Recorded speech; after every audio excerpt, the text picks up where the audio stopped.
چائے بنا کر روزی روٹی کمانے والا محنت کش گل ظفر خان پاکستان تحریک انصاف کے ٹکٹ پر رکن قومی اسمبلی بن گیا۔ NA41 باجوڑ سے منتخب ہونے والے گل ظفر خان کا کہنا ہے کہ حلقے میں تعلیم کا فروغ اور عوامی خدمت اس کی اولین ترجیح ہوگی۔ گل ظفر خان اندرون راولپنڈی میں ایک ہوٹل پر چائے بناتے تھے، اب قومی اسمبلی میں قانون سازی کریں گے۔ ان کا کہنا تھا کہ چائے بنانا میرا پیشہ ہے، یہی کام کرتے ہوئے آج MNA بن گیا۔ انہوں نے کہا کہ میرا ہدف ہے کہ قوم کے بچوں کو سیاست میں لاؤں۔ انہوں نے یہ بھی کہا کہ ان کے پاس ایک ہی موقع ہے کہ اپنے علاقے کے مسائل حل کریں اور وہ اپنے حلقے کی عوام کی توقعات پر پورا اتریں گے۔ یاد رہے کہ چائے والے MNA ظفر گل کے ایک اعلان نے کروڑوں دل جیت لیے ہیں اور انہوں نے یہ بات کہی ہے کہ میں اب بھی چائے بنانے پر اس ہوٹل پر جاتا رہوں گا تاکہ مجھے میری اوقات یاد رہے۔ عام انتخابات 2018 میں پاکستان تحریک انصاف کے امیدوار گل ظفر نے NA41 سے شاندار کامیابی حاصل کی۔ گل ظفر خان جو کہ ایک ہوٹل میں ویٹر ہے، اس نے شہاب الدین خان اور اخوان زادہ چٹان جیسے ہیوی ویٹس کو شکست دی۔ ظفر گل نے 2013 کے عام انتخابات میں بھی حصہ لیا تھا لیکن کامیاب نہ ہو سکے تھے اور ویٹر کا رکن قومی اسمبلی منتخب ہونا ایک مثال قرار دیا جا رہا تھا اور اسے تبدیلی سے منسوب کیا جا رہا تھا۔ اس کے بعد کچھ ایسی باتیں بھی سامنے آئیں کہ معلوم یہ ہونے لگا کہ گل ظفر خان کے 3 کروڑ روپے کے اثاثے سامنے آئے ہیں، جس کے بعد انہوں نے اثاثوں کے حوالے سے مختلف جو آرائیں پائی جا رہی تھیں اس کے بارے میں انہوں نے ایک بات کہی کہ وہ اثاثے میرے ذاتی نہیں بلکہ مجھے وراثت میں ملے ہیں۔ میرے اثاثوں میں جو جائیدادیں ہیں وہ وراثت میں ملی ہیں۔ ان کا مزید کہنا تھا کہ الیکشن مہم پر 19 لاکھ روپے خرچ ہوئے جو رشتہ داروں نے دیے۔ اس موقع پر ان کا یہ بھی کہنا تھا کہ میں رکن اسمبلی تو منتخب ہو چکا لیکن ابھی بھی میں اس ہوٹل پر جاتا رہوں گا تاکہ مجھے اپنی اوقات یاد رہے اور یہی میری پختون روایات کا درس ہے کہ انسان کو اپنی اوقات نہیں بھولنی چاہیے۔ ان کا مزید کہنا تھا کہ میں حکومت سے درخواست کروں گا کہ جس دن اراکین اسمبلی حلف اٹھائیں اس دن میرے ساتھ کچھ مزدوروں کو اسمبلی میں آنے کی اجازت دی جائے تاکہ میں ان کی دعاؤں میں حلف لے سکوں۔ یہ بظاہری طور پر تو ایک انوکھی سی بات لگتی ہے لیکن یہ بات واضح طور پر معلوم ہوئی ہے کہ ہاں وہ چاہتے ہیں کہ وہ اپنے ساتھ مزدوروں کو لے کر جائیں۔ پاکستان تحریک انصاف کا یہ جو منصور اور تبدیلی کا نعرہ تھا، اس تبدیلی کے نعرے نے کسی حد تک معاشرے میں بہتری پیدا کی ہے اور معاشرے کو واقعتاً تبدیلی کی راہ پر گامزن کیا ہے۔ پاکستان تحریک انصاف کے منصور میں یہ بات بھی شامل تھی کہ نئے آنے والے لوگوں کو موقع دیا جائے تاکہ وہ ان مسائل کو اسی طرح سے حل کر سکیں جس طرح سے نوجوان نسل کو ان مسائل کا سامنا ہے۔ پاکستان تحریک انصاف کے منصور کی اگر بات کی جائے تو پاکستان تحریک انصاف کے قیام کا بنیادی محرک ایک ایسی تحریک کا آغاز تھا جو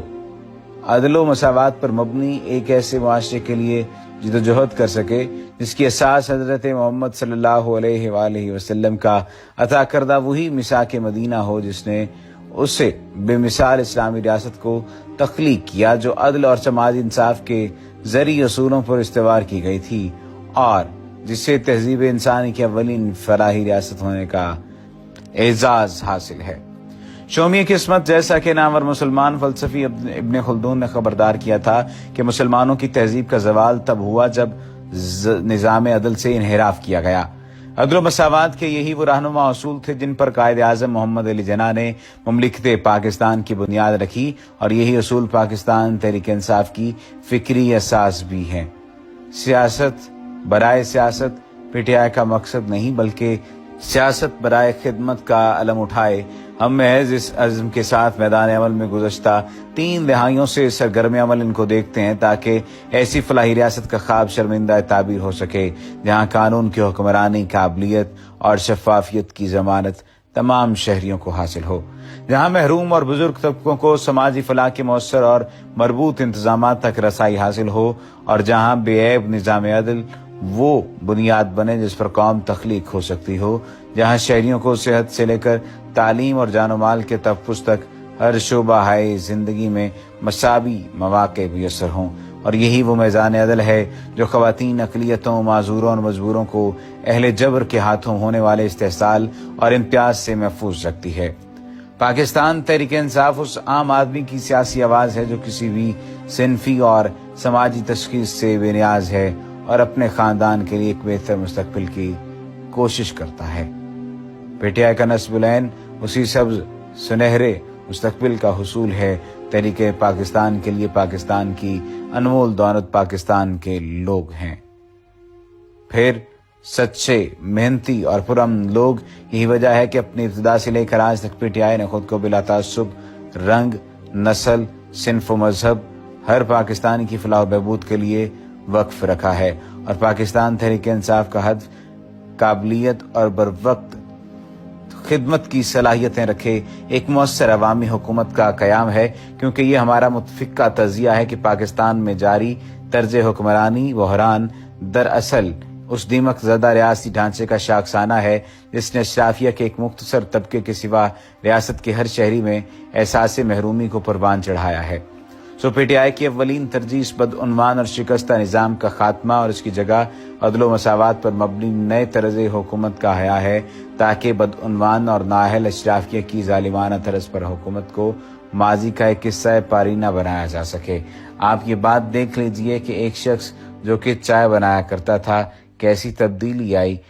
کہ اللہ سبحانہ وتعالیٰ کی رحمت سے وہ شخص MNA بن گیا، اور اس کے بعد میں اس کی چاہے جائیداد سامنے آئی، کچھ بھی ایسا ہوا، ایک انتھک محنت کا سا سما نظر آتا ہے۔ گلظفر کی جو تقریبات ہیں، جو گلظفر کے مختلف جلوس ہیں اور گلظفر کی مختلف ایکٹیویٹیز ہیں، ان سے واضح طور پر آپ کو ایک تبدیلی نظر آئے گی، ایک محرک نظر آئے گا، ایک تحرک نظر آئے گا، اور ایک ایسی حرکت نظر آئے گی جس سے معلوم پڑے گا انسان کو یا ہم جیسوں کو معلوم ہوگا کہ واقعتاً محنت آپ کو پے بیک کرتی ہے، اور ایسا کبھی نہیں ہوا کہ انسان محنت کرے اور اسے کچھ ملا نہ ہو۔ یعنی محنت بہت ضروری چیزوں میں سے سب سے اولین ترجیح یہی ہے۔ تبدیلی کو دیکھیے کہ مدتوں سے مسلط حالات کو جوں کا توں رکھنے کی تباہ کن سیاست کا مکمل خاتمہ بھی پاکستان تحریک انصاف کے اولین مقاصد میں شامل تھا، اور یہ مقاصد کسی حد تک پورے ہوتے ہوئے نظر آ رہے ہیں۔ نوجوان قیادت کو حصہ بنایا جا رہا ہے، اور نوجوان اور بیدار قیادت کو پنجاب اور مختلف صوبوں میں اسی طرز پر تعینات کیا جا رہا ہے۔ اس جماعت نے محض حصول اقتدار کے لیے نہ تو کبھی ماضی میں اپنے اصولوں سے سودابازی کی تھی اور نہ ہی کبھی آئندہ ایسا سوچ سکتی ہے، اور انصاف اور مبنی تبدیلی کا یہی وہ نظریہ اور اصول ہے جس پر کوئی سمجھوتا نہیں ہو سکتا، کیونکہ یہی نظریہ اس نئے پاکستان کی فکری اساس ہے جو علامہ اقبال کے خواب اور قائد اعظم کے تصورات پر قائم ہونے والی اسلامی فلاحی ریاست کی حقیقی روح ہے۔ وہ نیا پاکستان جہاں ہر شہری قانون کی نظر میں برابر ہو، جہاں سب کو صحت و تعلیم سمیت شعبہ ہے زندگی میں یکساں مواقع میسر ہوں، اور ایک ایسا نیا پاکستان جو اپنے شہریوں کی جان و مال کو ہر شے پر مقدم رکھتا ہو۔ تحریک پاکستان ایک ایسے نئے پاکستان کا تصور پیش کرتی رہی ہے جسے اپنے زور بازو پر اعتماد اور جو اپنے ہمسایہ ممالک کے ساتھ باہمی احترام کی بنیاد پر فضائے امن و آشتی میں پنپنا چاہتا ہے۔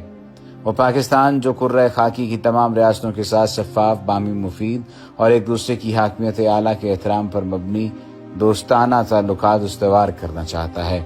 میرا یہ خیال ہے کہ اگر آئندہ آنے والے سالوں میں بھی اسی طرح کے لوگ منتخب ہوتے رہے تو لازمی طور پر عوام میں سے عوامی نمائندے آئیں گے، عوام کے کچھ لوگ آئیں گے جو عوام کے مسائل کو سمجھ سکیں گے، جو جان سکیں گے کہ اصل مسائل کیا ہیں، جن کو معلوم ہوگا کہ حقیقت کیا ہے، اور جن کو معلوم ہوگا کہ گلی کوچوں کے مسائل کیا ہوتے ہیں۔ سیوریج کے نظام کو اگر خراب کر دیا جائے تو سیوریج کا نظام کس طرح سے اور کہاں سے ٹھیک ہوگا، یا کوئی بھی صفائی ستھرائی کا نظام ہو، یا کسی بھی زندگی کی کسی بھی شعبے سے تعلق رکھنے والی چیز کا انتظام ہو، تو اس کے لیے واضح طور پر ایک سسٹم کی ضرورت ہوگی، اور وہ سسٹم تبدیلی کا سسٹم ہوگا، اور تبدیلی کا سسٹم اب کسی حد تک فعال ہو چکا ہے۔